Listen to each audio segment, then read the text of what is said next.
नमस्कार साथियों, मैं मनीष भारती संस्कृति पीसीएस प्लेटफॉर्म पर आप सभी का स्वागत करता हूं। साथियों, बिहार स्पेशल के आज के इस कार्यक्रम में हम पहुंच चुके हैं बिहार की वन संपदा के विषय में चर्चा करने को लेकर के।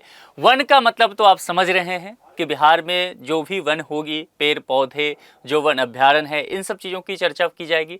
लेकिन यहाँ पर एक शब्द है संपदा।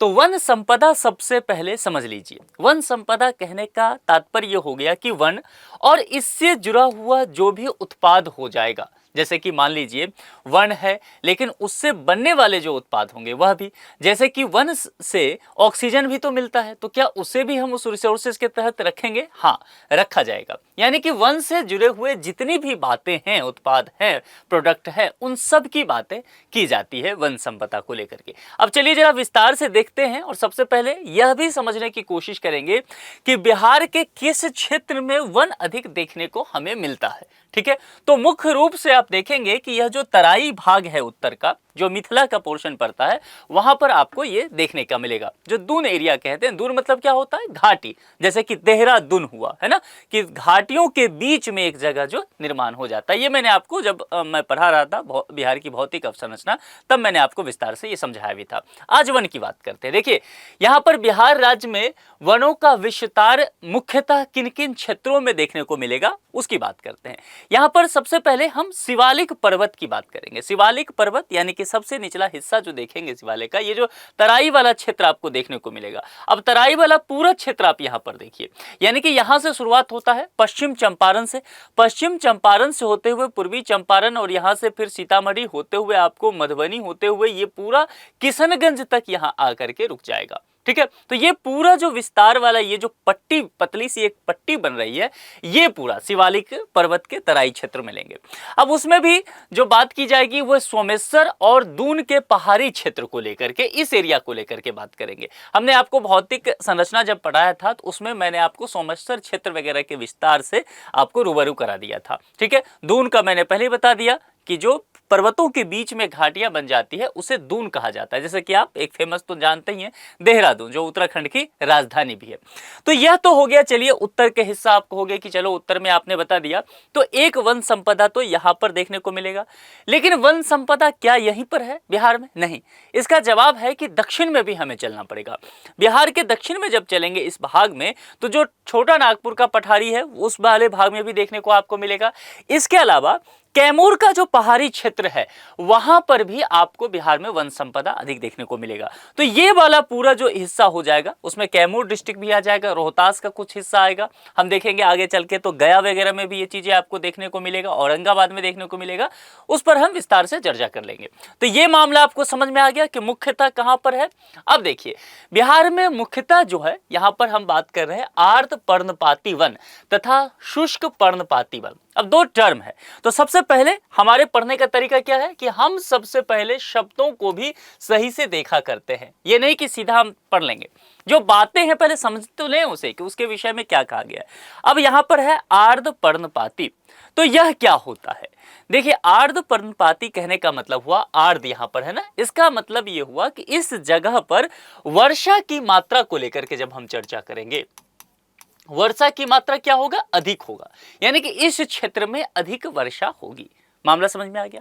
अब मुझे बताइए, वर्षा अधिक तो नमी कम या अधिक? अधिक हो जाएगा। ठीक है, और यहां पर ये पर्णपाती देख रहे हैं। पर्णपाती कहने का मतलब है पतझर, कहते हैं ना, पतझर पावन बसंत बहार, है ना। तो पतझर जो है उसकी बातें की जा रही, यानी कि जो पेड़ होंगे उनके पत्ते गिरेंगे। ठीक है, वह पत्ता गिरेगा, फिर नया पत्ता उसमें आएगा। यह पर्णपाती कहने का तात्पर्य हुआ। तो ऐसा क्षेत्र जहां के पेड़ के पत्ते गिरेंगे वहां पर वर्षा की मात्रा भी अधिक है और नमी भी अधिक है। और वर्षा की मात्रा की जब हम बात करेंगे तब यहां पर एक डेटा हम देख लेते हैं। उसमें हम देखेंगे कि वर्षा जो है 120 सेंटीमीटर से लेकर के 200 सेंटीमीटर तक आपको इन क्षेत्रों में देखने को मिलेगा। ठीक है, अब अगर यहां पर मैंने कहा वर्षा अधिक, तो वर्षा अधिक किन क्षेत्रों में देखने को मिलता है? बिहार के, हमें चलना पड़ेगा बिहार के उत्तर वाले भाग में, वो जो शिवालिक पर्वत का जो तराई क्षेत्र था वहां पर चलना पड़ेगा। और ये जो पट्टी यहाँ पर बिहार का आपको दिख रहा है ऊपर से, नेपाल से टच होता हुआ एरिया, तो जाहिर सी बात है वर्षा वहीं अधिक होगा। आप जानते हैं किशनगंज डिस्ट्रिक्ट यही शिवालिक तराई क्षेत्र में आता है। किशनगंज क्यों बता रहा हूं, क्योंकि बिहार में सबसे अधिक वर्षा वाला जिला कौन सा है, किशनगंज ही है। इसीलिए हम यहाँ पर देखेंगे इसको लेकर के। हिमालय है तो आप जान ही रहे, तो इसको आपको थोड़ा सा ना रीजनिंग भी लगाना पड़ेगा। इसी क्षेत्र में अधिक बाढ़ भी आता है मानसून में, तो यहाँ पर जो नदियां हैं हिमालय से निकलने वाली नदियां हैं, नदियों में मैंने पढ़ाया था, तो वो नदियां क्या है, सदाबहार नदियां, यानी कि वर्ष भर पानी रहेगा। मानसून होगा तो वर्षा और ज्यादा पानी हो गया तो बाढ़ भी समस्या आएगा। तो कुल मिलाकर का आपको याद रखने की आवश्यकता नहीं, इन सभी चीजों को आप जोड़ेंगे तो आप समझ जाएंगे कि ये वाला जो हिस्सा है आर्द्र पर्णपाती वन क्षेत्र यही देखने को हमें मिलेगा। यानी कि हम पश्चिमी चंपारण वाले हिस्से से शुरुआत करेंगे। और अगर यहां पर मैप पर बताऊं तो ये आप हिस्सा जो देख रहे हैं, ये वाला पूरा हिस्सा जो है यह देखने को मिलेगा। तो इसमें क्या पश्चिमी चंपारण भी आपको देखने को मिलेगा, आपको पूर्वी चंपारण भी, सीतामढ़ी, मधुबनी, चाहे सहरसा हो जाए, अररिया हो जाए, किशनगंज हो जाए, इसमें पूर्णिया का कुछ हिस्सा आ जाएगा। ये पूरा ये पट्टी आपको देखने को मिलेगा जहां पर आर्द्र पर्णपाती वन का विस्तार देखा गया है, इसका क्षेत्र देखा गया है। मामला ये समझ में आ गया इस मैप से। अब आगे बढ़ जाते हैं। जब हम आगे बढ़ते हैं तो यहां पर क्या लिखा हुआ है, शुष्क पर्णपाती वन। आर्द्र में मैंने क्या बताया था, दो चीजों को लेकर के, हमने कहा वर्षा को लेकर के, तो उसमें मैंने कहा था कि वर्षा की मात्रा वहां अधिक होगी, यहां पर क्या होगा, कम होगा। और वर्षा की मात्रा यहां कम होगा तो फिर यहां पर मैंने वहां पर कहा था 120 सेंटीमीटर से लेकर के 200 सेंटीमीटर तक वर्षा देखने को मिलेगा।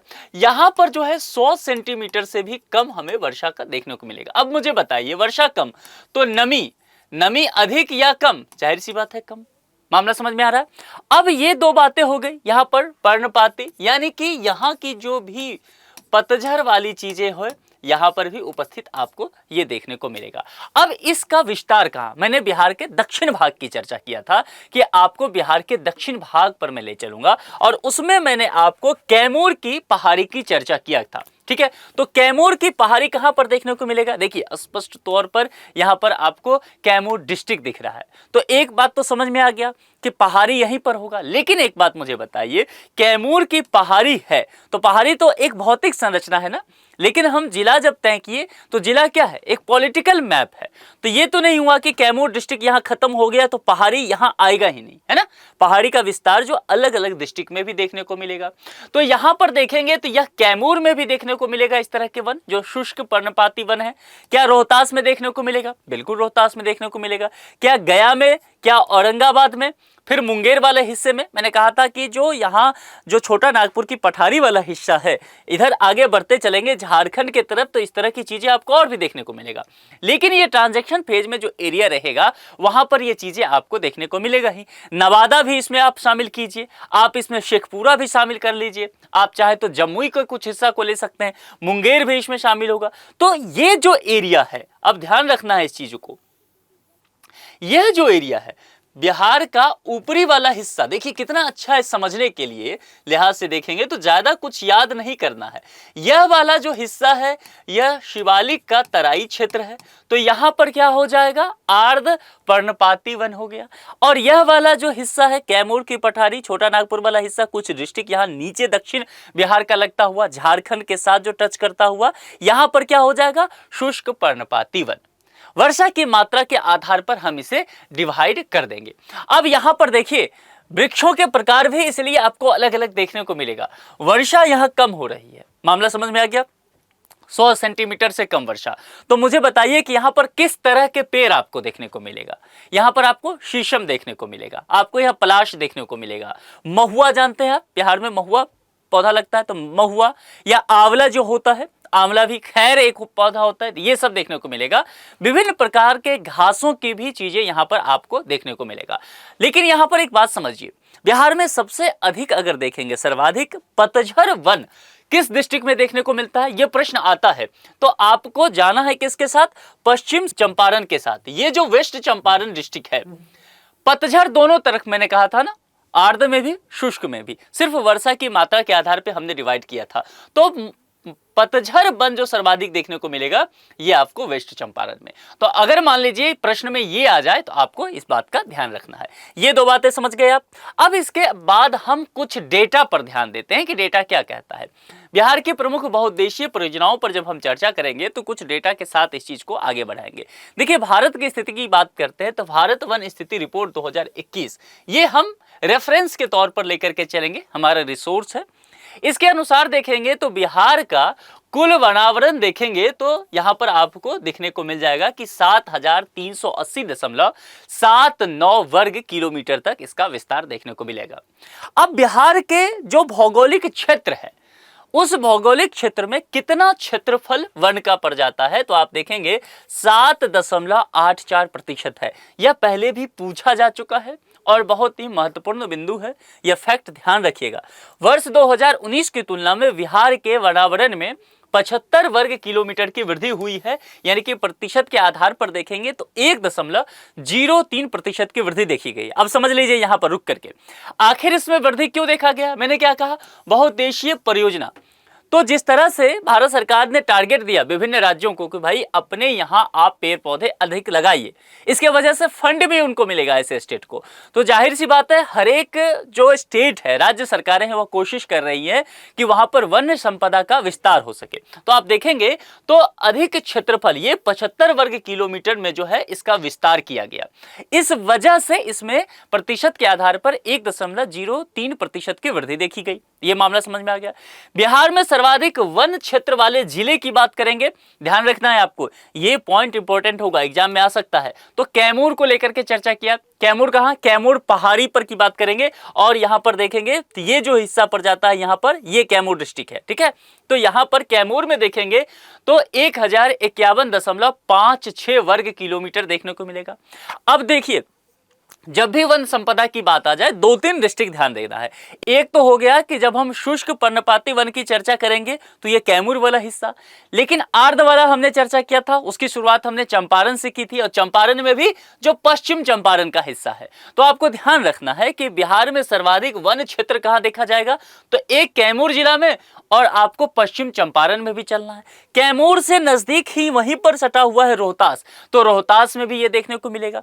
अब जब हम अधिक देख लिए तो हमें क्या देखना चाहिए, कम भी देख लेना चाहिए कि बिहार में न्यूनतम वन क्षेत्र वाले जिले कौन से हैं।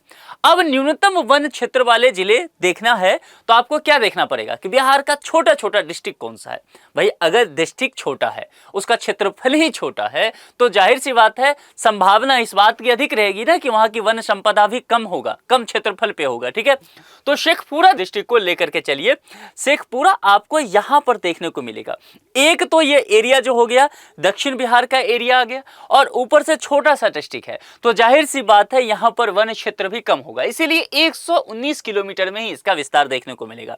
इसके अलावा आप देखेंगे तो अरवल को रख सकते हैं और अरवल के अलावा आप यहां पर जहानाबाद को भी इसमें शामिल कर सकते हैं। ये अरवल हो गया, ये जहानाबाद हो गया और ये शेखपुरा।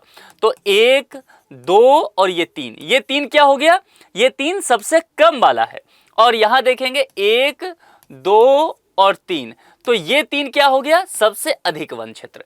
ये मामला समझ में आ गया मैप पर। मैप के आधार से इसको देखिए। और दूसरी बात, यहां पर जो मैप लगा हुआ है आप देखेंगे कलर के हिसाब से भी बता दिया गया है कि यहां पर डेंसिटी सबसे ज्यादा कहां पर है, तो जो ग्रीन वाला एरिया है। देखिए, अब अगर ग्रीन का कुछ क्षेत्र देखेंगे, यहाँ मुंगेर वाला, लखीसराय का कुछ पोर्शन, पश्चिम चंपारण वाला, कैमूर वाला हिस्सा में देखने को मिलेगा। बाकी यहां पर आप देखते चलेंगे रेड वाला में देखेंगे, वहां कहा गया है कि वो उस तरह की वन संपदा उतना संपन्न नहीं है। तो ये चीजें इस मैप से भी आपको देखने को मिल जाएगा। मामला समझ में आ गया, आगे बढ़ जाएं। चलिए अब बिहार में वनावरण की बात करते हैं और यह प्रतिशत में हम देखने की कोशिश करेंगे। यह बहुत इंपॉर्टेंट है क्योंकि सीधे सीधे फैक्ट पूछ दिया जाता है। आप PYQ देखेंगे प्रीवियस ईयर क्वेश्चन को तो सीधे सीधे फैक्ट आपको पूछा जाएगा। ये दोनों भी इंपॉर्टेंट था, आप नोट करके रख लीजिए, ये दोनों से सीधे फैक्ट पूछा जाता है। और मेंस अगर लिखने वाले हैं तो ये जो भारत वन स्थिति रिपोर्ट 2021 है, इसके आधार पर आप इस फैक्ट की चर्चा कर सकते हैं, ज्यादा आंसर पुष्ट होगा आपका। अब यहां पर देखिए, इसको ध्यान से देख लेना है क्योंकि यहां से प्रश्न आते हैं। बिहार में वनावरण प्रतिशत में देखते हैं तो सबसे पहले सर्वाधिक वनावरण वाले जो जिले हैं उसको लेकर के चर्चा करेंगे। तो मैंने क्या बताया था, कैमूर को लेकर के चर्चा किया था। कैमूर का अगर आप देखेंगे यहां पर तो 31.56% जो है वो वन क्षेत्र में आ जाता है। इसके अलावा हम जमुई पर चलेंगे। अब देखिए जमुई यहां है, इसके अलावा हम जो है नवादा को लेकर के चर्चा करेंगे और नवादा इसके बगल में ही है। तो ये दक्षिण बिहार का कुछ क्षेत्र हो गया।